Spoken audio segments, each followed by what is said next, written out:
বলিউডৰ ছবিত অসমীয়া বাদ্যযন্ত্ৰৰ প্ৰয়োভৰ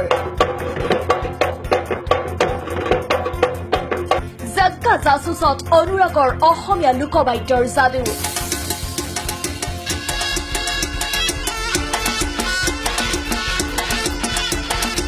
জাগ্গা জাসুছত অসমীয়া লোকবাদ্যৰে আৱহংগীত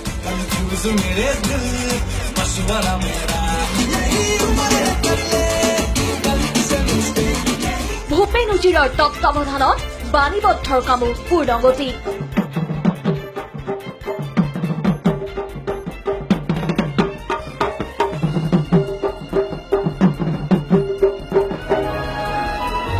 মুক্তিৰ লগে লগে জনপ্ৰিয় হৈ পৰিছে বলিউডৰ নৱতম ছবি জাগ্গা জাসুছৰ এটি গান গলতি সে মিষ্টেক শীৰ্ষক গীতটিত অভিনয় কৰিছে ৰণবীৰ কাপুৰ কেটৰিনা কাইফে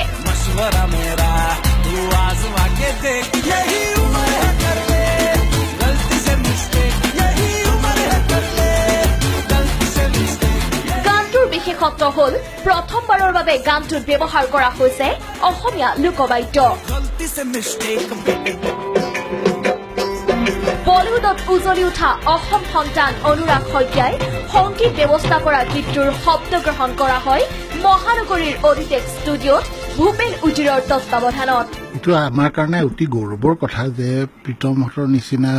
মিউজিক ডাইৰেক্টৰবিলাকে যে অসমৰ থলুৱা সংগীতখিনিক আজি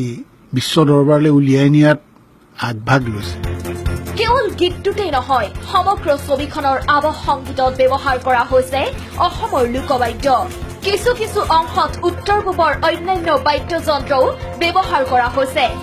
অসমৰ আমি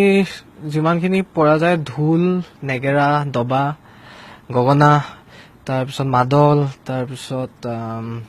খ্ৰাম বড়োসকলৰ খ্ৰাম দবা কৰতাল যিমান পাৰোঁ আমি চব ৰেকৰ্ড কৰিছোঁ অনুৰাগৰ প্ৰচেষ্টাত এতিয়া অসমৰ জয়ন্ত লাচিতহঁত ব্যস্ত হৈ পৰিছে এইদৰেই অসমৰ লোকবাদ্যৰে বলিউডত খলকনি তুলিবলৈ কেমেৰা পাৰ্চন বিপুলৰ সৈতে গৌতম হাজৰিকা DY 365